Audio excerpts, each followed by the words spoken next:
आज हम UP board class 6 अभ्यास 5C करने जा रहे हैं। ये हमारी अलजेब्रा की है एक्सरसाइज। पहला क्वेश्चन देख लेते हैं। निम्नलिखित को घातांकीय रूप में लिखिए। देखिए बेटा, सबसे पहले हमारे लिए ये जानना ज़रूरी है घातांकीय रूप क्या होता है, घात किसे बोलते हैं।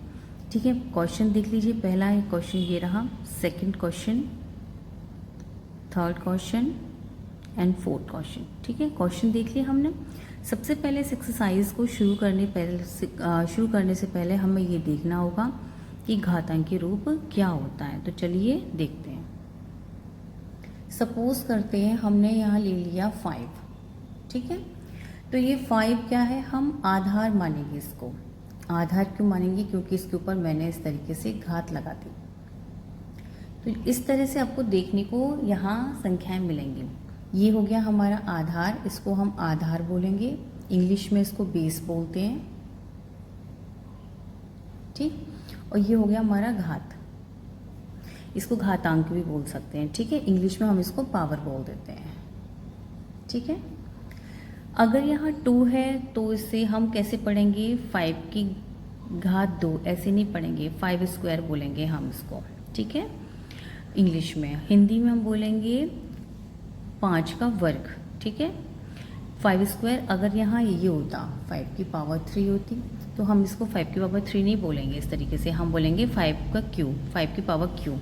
ठीक है, लेकिन इसके बाद जो भी पावर होगी उसको हम इस तरह से बोलेंगे 5 की पावर 4, 5 की पावर 5, 5 की पावर 10, 5 की पावर 11, 5 की पावर 12, 5 की पावर 135। मतलब ये बस 2 और 3 पे ही हमको ध्यान रखना है। ठीक है, ये वर्ग है और ये घन है।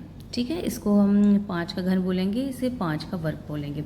इंग्लिश में मैंने आपको बता ही दिया, 5 स्क्वायर 5 का क्यूब। ठीक है, 5 क्यूब। चलिए, इतना मैंने आपको समझा दिया। नीचे वाला जो है इसे हम आधार मानते हैं और ऊपर वाले को हम घात मानते हैं, और आधार के जस्ट साइड में इस तरफ घात लिखी होती है। ठीक है बच्चों, इतना आपको समझ में आ गया होगा। चलिए अगला क्वेश्चन देखते हैं बच्चों। चलो, जैसा कि आप देख पा रहे हैं मैंने क्वेश्चन उतार दिया। मैंने अभी आपके सामने क्वेश्चन पढ़ा था, निम्नलिखित को घातांकीय रूप में लिखिए। मतलब हमें घात के रूप में लिखना है, मतलब हमें इसके ऊपर सी के ऊपर पावर बनानी है। ठीक, अब देखिए C multiply C multiply C multiply dash dash dash 5 बार, 5 टाइम्स। यानी मतलब कहने का मतलब ये है सी को कितनी बार लिखना है? 5 टाइम्स लिखना है, 5 बार सी को लिखना है ना। तो सी की पावर हमारे यहाँ 5 हो गई। क्यों? क्योंकि पावर का जब भी पावर होती है हम ये समझते हैं कि सी को इतनी बार हमको मल्टीप्लाई करना है। जैसे यहाँ मैंने बनाया हुआ है 5 स्क्वायर। ठीक है, इसका मतलब ये है कि 5 को 2 बार लिखना है, 2 बार आपको रिपीट करना है, 5 मल्टीप्लाई 5 इस तरीके से। यहाँ देखिए 5 की पावर क्यूब बनाया हुआ है मैंने, इसका मतलब क्या है? 5 को 3 बार आपको मल्टीप्लाई करना है। इसको 5 को हमें 4 बार मल्टीप्लाई करना है। अब 4 बार मल्टीप्लाई का मतलब क्या है? 4 टाइम्स करना है, 4 टाइम्स मल्टीप्लाई करना। मतलब यहाँ समझ लीजिए, रफ में मैं अगर आपको समझाऊँ, अगर मैं आपको रफ में समझाना चाहूँ तो आप इस तरीके समझ सकते हैं। इसका मतलब हो गया 5 मल्टीप्लाई 5। ठीक है, हमारा आंसर हो गया 25। ठीक है, अब जैसे ये है तो इसका मतलब क्या है? 5 को 3 टाइम हम मल्टीप्लाई करेंगे, 1 2 3 टाइम। और जैसे 5 की पावर 4 है तो इसका मतलब क्या है? 1 2 3 4 टाइम आपको क्या करना है? 5 को मल्टीप्लाई करना है और फिर आपको आंसर निकालना है। समझ में? ये छोड़ना नहीं, इसका आंसर भी निकाला जाएगा। ठीक है, समझ में आ रही है ना आपको? तो ऐसे ही इस क्वेश्चन में क्या दिया हुआ है, सी को कितनी बार लिखना है? 5 बार। और घात हमें घातांकीय रूप में लिखना है, मतलब हमें घात बना के लिखना है। तो हमें सी कितनी बार लिखा है? 5 बार। तो हम सी के ऊपर 5 लगा सकते हैं। समझ में आया?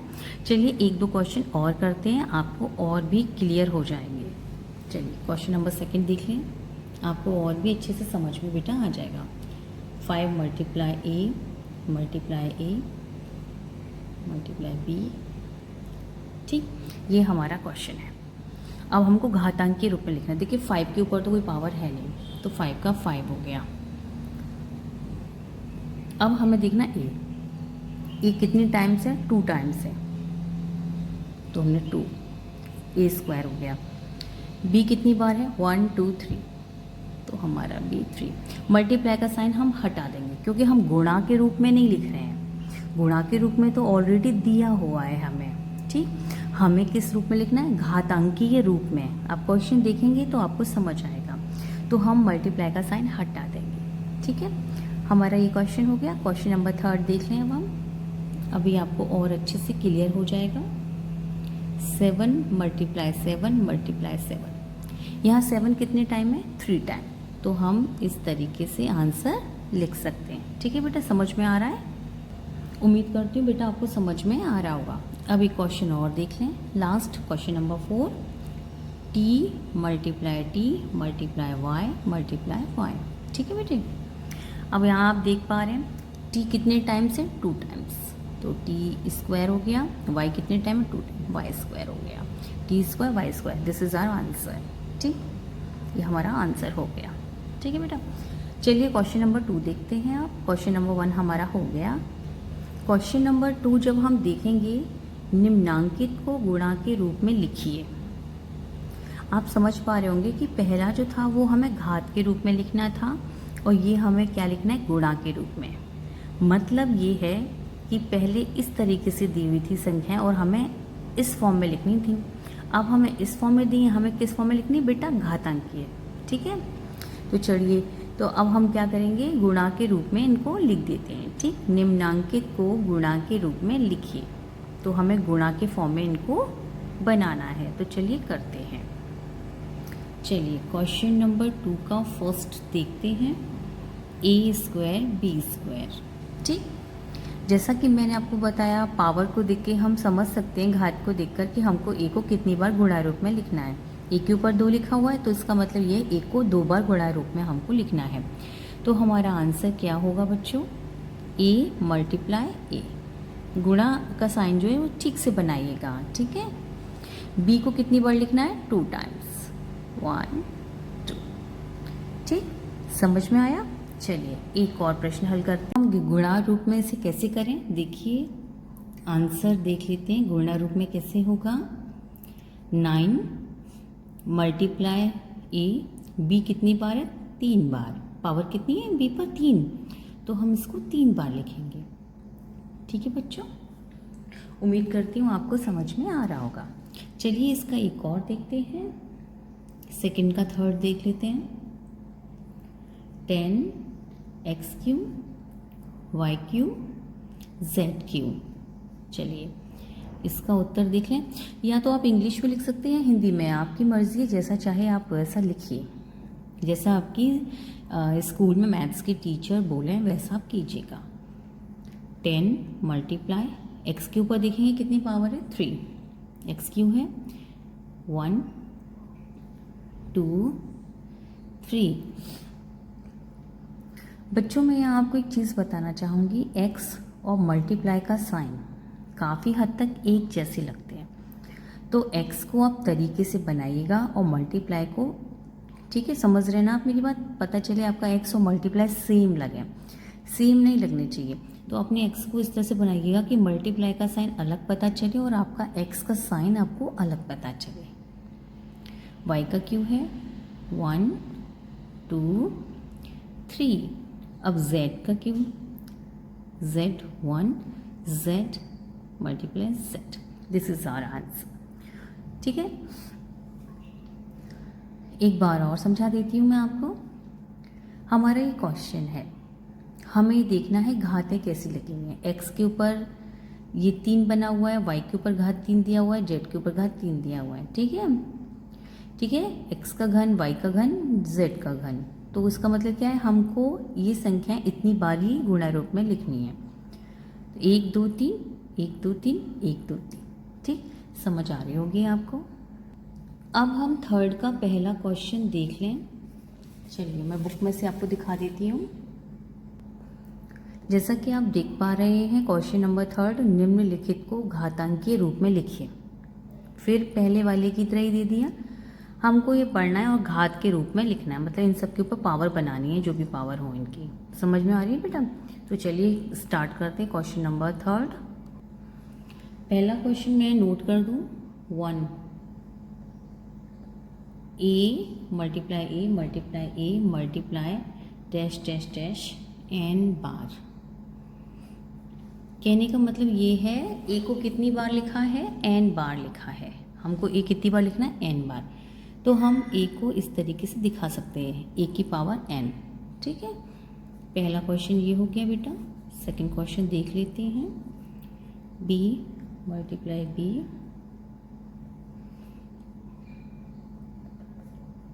एन बार, यानी यहाँ भी बी को कितनी बार लिखना है, आपको एन बार लिखना है। तो बी की पावर क्या हो गई, N. This is our answer. Question number 3 देख लें। क्वेश्चन बहुत इजी है, आप 2-3 बार रिपीट करेंगे, आप प्रैक्टिस करेंगे, तभी आपको ये समझ में आएंगे। देखिए बेटा, मैथ्स एक ऐसा सब्जेक्ट है जिसके लिए आपको प्रैक्टिस करनी ही पड़ेगी। आपने सुना तो होगा ही, practice makes a man perfect. जब तक आप प्रैक्टिस नहीं करेंगे तब तक आप मैथ्स के महारथी नहीं बन सकते। तो थोड़ी बहुत तो बेटा आपको पढ़ाई करनी ही पड़ेगी।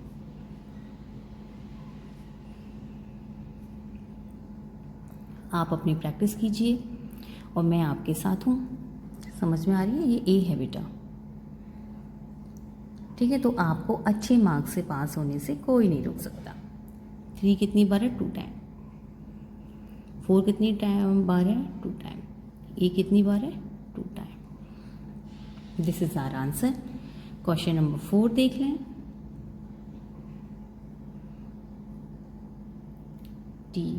सॉरी, मैंने तो आंसर ही लिख दिया। ठीक है, सॉल्व करके रख दिया मैंने। AST मल्टीप्लाई टी, ये हमारा क्वेश्चन है और हम इसे सॉल्व कैसे करेंगे। देखिए, आंसर लिखते चलना, उत्तर। मतलब अगर आप आंसर लिखते हैं तो आप आंसर लिखिएगा, उत्तर लिखते हैं तो उत्तर लिखना ज़रूरी है, क्योंकि ये आंसर है आपका ST²। ठीक, उम्मीद करती हूँ कि आपको बेटा समझ में आ रहा होगा। नहीं आए तो बिना किसी संकोच के आप कमेंट बॉक्स में कमेंट कीजिए कि मैम हमको नहीं समझ में आ रहा, दोबारा बताइए। मैं दोबारा वीडियो बनाऊंगी बेटा आपके लिए। अब हम क्वेश्चन नंबर 4 देखेंगे। एक व्यक्ति की वर्तमान आय ₹A है। उसकी आय प्रतिवर्ष B गुनी हो जाती है। 3 वर्ष बाद उसकी आय कितनी होगी। कई बच्चे ये नहीं जानते होंगे आय क्या होती है, वर्तमान क्या होता है, व्यक्ति क्या होता है। व्यक्ति मतलब कोई भी आदमी, औरत, मतलब जो भी कमा रहा है वो पर्सन। वर्तमान क्या है, मतलब प्रेजेंट, इस टाइम उसकी जो आय है, इनकम है, उसके बारे में बात हो रही है कि कोई इंसान, मतलब कोई व्यक्ति है, कोई आदमी है, उसकी इस वक्त करंट इनकम क्या है, ए रुपये मिलते हैं उसको, माना गया है। ठीक है, आप ये मत सोचना कि मैम ₹1 तो किसी को नहीं मिलते, ऐसा नहीं है बेटा, यहाँ माना गया है। ठीक है, और उसकी इनकम हर साल B गुनी हो जाती है, मतलब थोड़ा सा बढ़ जाती है, B गुनी बढ़ जाती है, ये बताया गया है। तो ये पूछा गया 3 वर्ष बाद उसकी आय कितनी होगी। उसकी इनकम 3 साल बाद क्या होगी, क्योंकि हर वर्ष उसकी इनकम B गुनी हो रही है। तो चलिए क्वेश्चन को सॉल्व करते हैं। क्वेश्चन नंबर 4, माना वर्तमान आय ए है। मानने की जरूरत नहीं है, ऑलरेडी क्वेश्चन में दिया गया है हमें वर्तमान आय। ये आंसर कर रही हूँ मैं, ठीक है, क्वेश्चन नहीं उतार रही, ओनली आंसर हो रहा है। वर्तमान आय कितनी है, ए। ठीक, 1 वर्ष के बाद, क्योंकि प्रतिवर्ष B गुनी हो रही है, इसलिए 1 वर्ष के बाद उसकी आय कितनी होगी। 1 वर्ष के बाद आय कितनी होगी उसकी, A multiply B is equal to AB। ठीक, क्योंकि हर साल B गुनी हो रही है तो हमें 1 वर्ष के बाद उसकी आय निकालेंगे तो A मल्टीप्लाई B करना पड़ेगा, क्योंकि गुनी हो रही है ना B गुनी, तो हमें गुणा करना पड़ेगा गुनी के लिए। ठीक है, अब 3 साल बाद उसकी आय कितनी होगी। हर साल B गुनी हो रही है, यानी B का मल्टीप्लाई हर साल होता रहेगा, तो 2 वर्ष बाद कितनी होगी,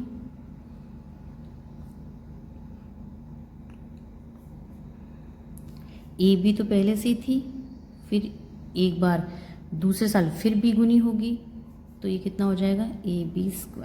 ठीक, फिर देखिए 3 वर्ष बाद आय कितनी होगी, क्योंकि हर साल B गुनी हो रही है, तो तीसरे साल भी फिर B गुनी होगी कि नहीं होगी बच्चों।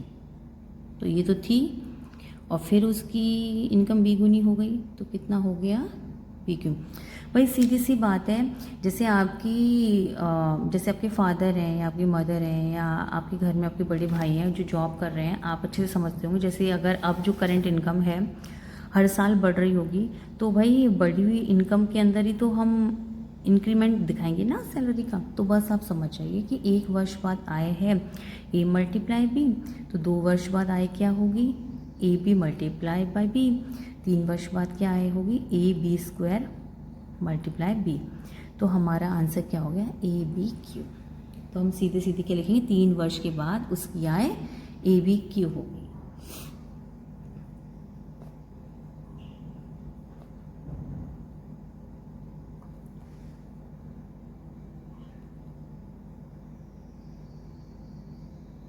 उसकी आय या व्यक्ति की आय कुछ भी लिख सकते हैं आप।